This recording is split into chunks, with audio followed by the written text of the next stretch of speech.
Voltamos e eu quero só dar uma relembrada nos passos, porque amanhã nós vamos continuar toda a sequência e pretendemos finalizar esse exemplo para, na próxima semana, nós entrarmos com histórico crítico. Relembrando que nós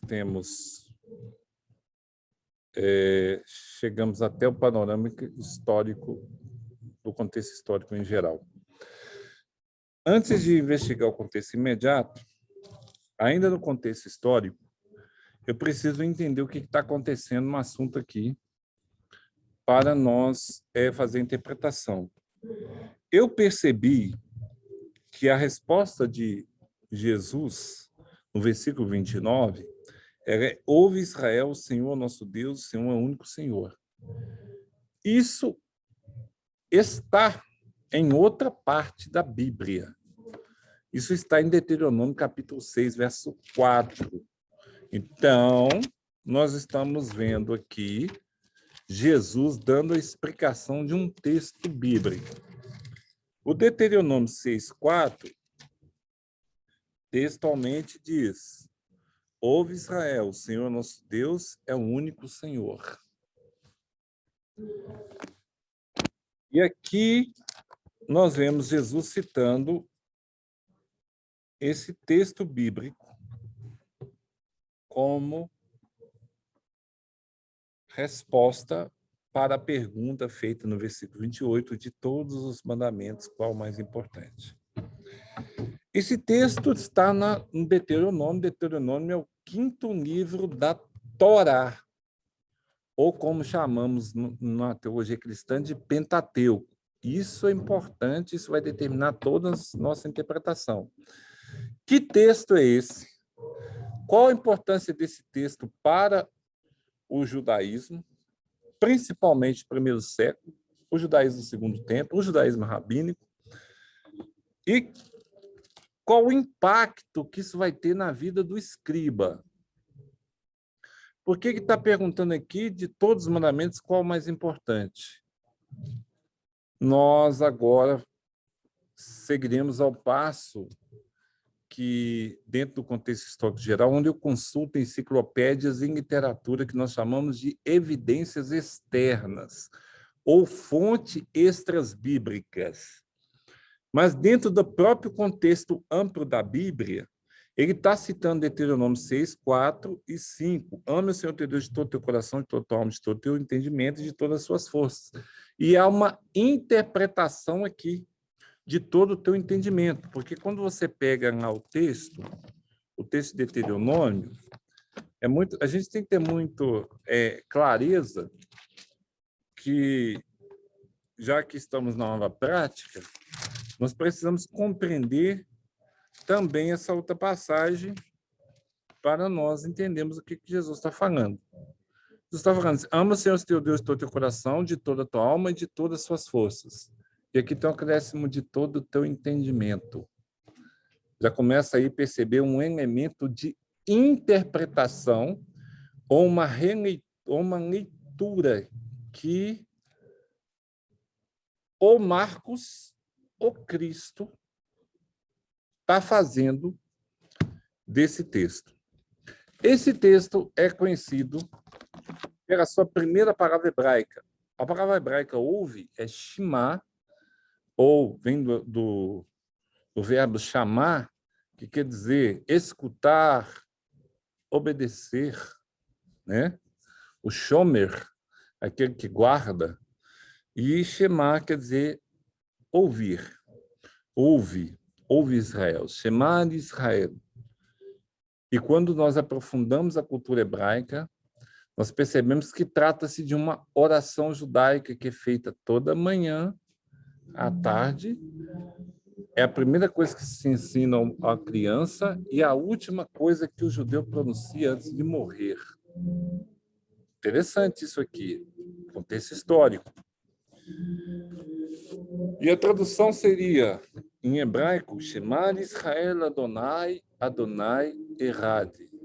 O Eterno é nosso Deus, o Eterno é um. E aqui ele chama de único, único Senhor.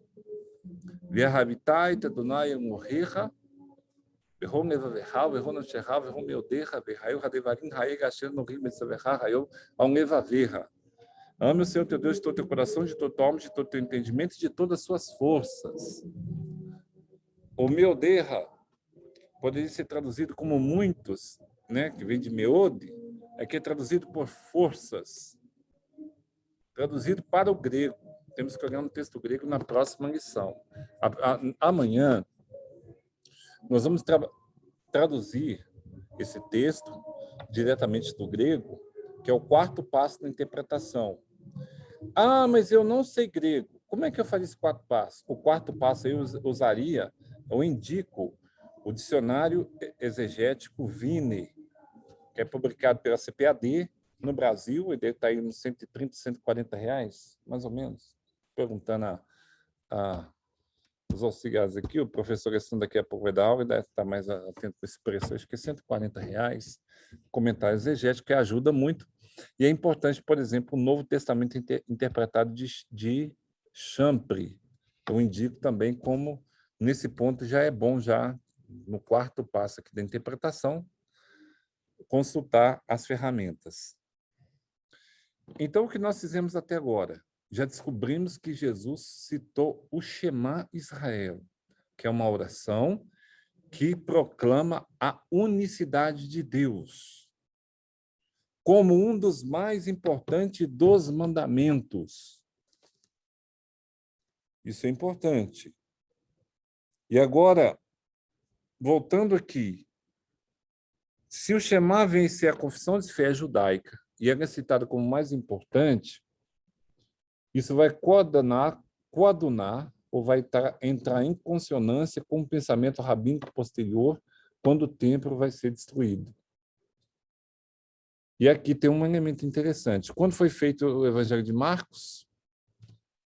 O Evangelho de Marcos provavelmente foi escrito após a destruição do templo, após o ano 70, ou um pouco quase na época do templo ser destruído. Os primeiros leitores originais não conheceram o templo, mas aqui já entenderam o Shema Israel. E chamou para uma ideia não física, metafísica, da religião hebraica ou da religião bíblica e da religião judaica, que é a mesma coisa.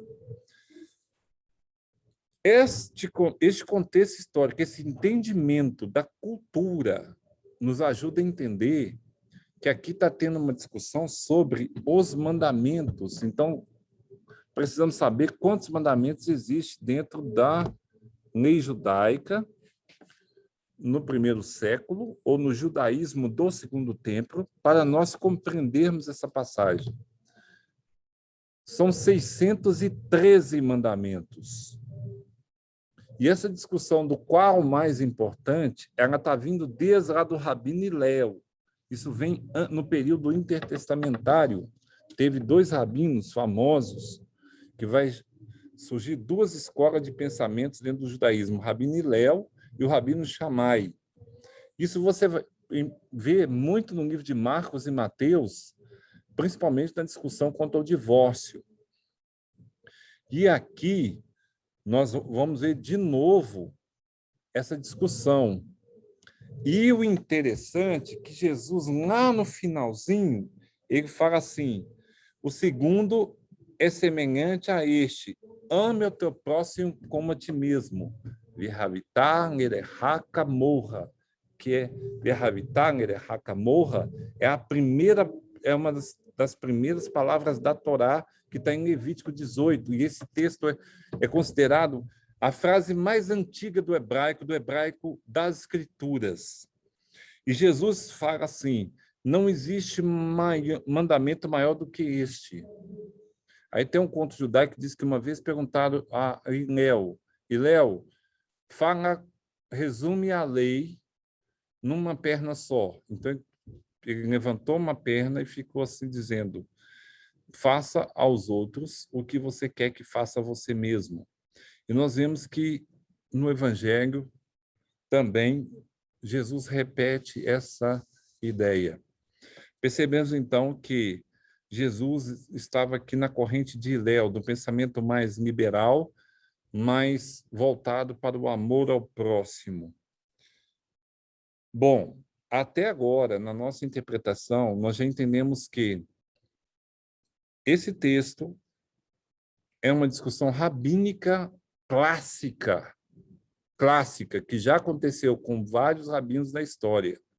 Alguém já perguntou a Hillel, e agora um escriba pergunta a Jesus. Não surgiu no vácuo. Então, provavelmente, quando Pedro pregou isso aqui e Marcos registrou, é porque realmente tem um ensinamento muito importante para nós em toda a nossa história. E é um ensinamento de Jesus. Então, quando você está fazendo interpretação do texto, você precisa entender o impacto original. Então, nós vamos terminar hoje. Até agora, nós já fizemos a leitura cuidadosa do texto, estabelecemos o limite da passagem e compreendemos de uma forma resumida o panorama histórico em geral do livro. Qual as ferramentas que usamos até agora? 2 traduções, Revista Atualizada e Nova Versão Internacional. Quais são as ferramentas que eu utilizo para o contexto histórico? Bons dicionários bíblicos, enciclopédia, bons comentários bíblicos e livros voltados para panorama histórico, como um livro sobre os evangelhos, contexto histórico do evangelho. E eu usei aqui Karl Bromberg, que é um estudioso que escreveu um livro chamado Jesus e os Evangelhos, e ele vai trazer algumas ideias interessantes a respeito do contexto histórico. Ele vai colaborar comigo aqui na autoria e também em alguns aspectos, como, por exemplo, o tipo de literatura, esse lado romano do livro, os latinismos, mas eu não estou adotando a sua interpretação. Por quê?